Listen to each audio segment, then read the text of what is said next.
BJP আক্রান্ত পরিবারের পাশে দাঁড়ালো তৃণমূল কংগ্রেস। এদিন মাথাভাঙ্গায় বিজেপি আক্রান্ত নেতার বাড়িতে গেলেন তৃণমূলের জেলা সভাপতি অভিজিৎ দেবভৌমিক। সম্প্রতি মাথাভাঙ্গা টাউন মণ্ডলে বিজেপির কোষাধ্যক্ষ রাজা সাহার বাড়িতে আক্রমণ চালায় দুষ্কৃতীরা বলে অভিযোগ। এই ঘটনায় তৃণমূল জড়িত বলে অভিযোগ ওঠে। এদিন সেই বিজেপি আক্রান্ত পরিবারের পাশে দাঁড়ালো তৃণমূল কংগ্রেস। তৃণমূলের জেলা সভাপতি অভিজিৎ দেবভৌমিক বলেন, এই ঘটনার সাথে তৃণমূল দলের কেউ জড়িত না, তবে যেই ঘটনার সাথে জড়িত থাকুক না কেন পুলিশ প্রশাসন তাদের বিরুদ্ধে ব্যবস্থা নেবে।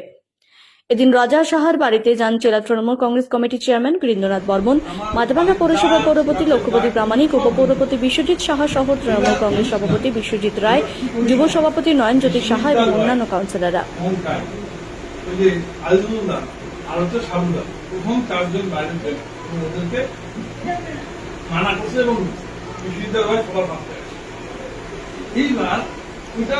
ওই এপিসোডে তখন কিন্তু আমি জানতে পারি যে এই ছেলেগুলা কাজ করছে।